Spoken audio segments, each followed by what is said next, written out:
विकार कैसे उत्पन्न होता है? उत्तर, हर एक विकार के कारण अहंकार है और अहंकार के कारण देह बुद्धि है। देह बुद्धि के कारण है अज्ञानता। कर्म आत्मा को नहीं बांधता है, देह बुद्धि बांधता है, अज्ञानता बांधता है। कर्म कभी बंधन नहीं बनाता, अज्ञानता से कोई भी कर्म बंधन बनता है। बेहद की बाप भी कर्म कर रहे हैं, वो नित्य मुक्त हैं, ऐसे ही हमें बनना है। यही ज्ञान की सार है, यही है बाप समान बनने की पुरुषार्थ। अहंकार से मुक्ति केवल ज्ञान द्वारा ही संभव है, वो भी परम ज्ञान जो बेहद की बाप दिए हैं, बापूजी दिए हैं। केवल बेहद की परम ज्ञान द्वारा ही पुरुष और प्रकृति के मूल स्वरूप की प्रत्यक्षता हो सकता है। इवन कितना भी वेद शास्त्र पढ़ो, प्रत्यक्षता नहीं होगा पुरुष प्रकृति की भेद, वो अति सूक्ष्म है। बेहद की बाप की कृपा से ही होगा, जिसको हम आत्मस्वरूप कहते हैं, लेकिन उसका पुरुषार्थ निरंतर करना है। सबसे प्रथम विकार है अहंकार। अहंकार से मोह की जन्म होता है, ये दूसरा विकार है। मोह की अर्थ है असत्य यानी माया के प्रति आकर्षित होना।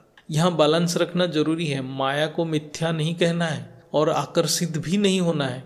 ये जो बुद्धिस्ट हैं, शंकराचार्य और अन्य खोजी हैं, जिनको संपूर्ण ज्ञान समझ नहीं आया, वो माया को मिथ्या कह के गृहस्थ से संन्यास ले लिए, लेकिन वो भी माया से मुक्त नहीं हो पाए।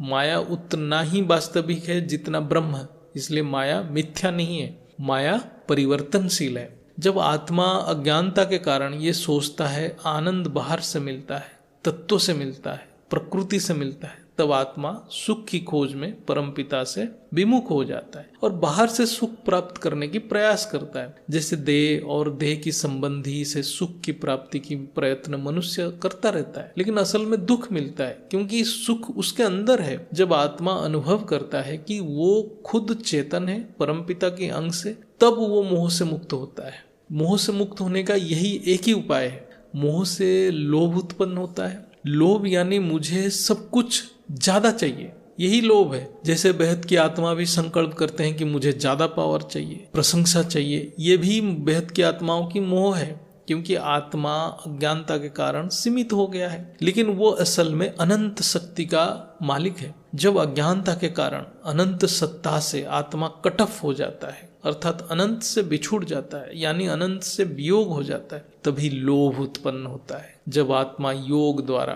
ज्ञान द्वारा अनंत सत्ता से जुड़ जाता है, वो इस विकार से मुक्त हो जाता है। मोह से मुक्त होने का यही एक ही उपाय है। लोभ से काम वासना जागृत होता है, अर्थात आत्मा में भोग प्रवृत्ति या भोग की संकल्प लोभ से ही उत्पन्न होता है। यही कारण है मन की गति अति तीव्र होने लगता है, इससे मन विकृत हो जाता है।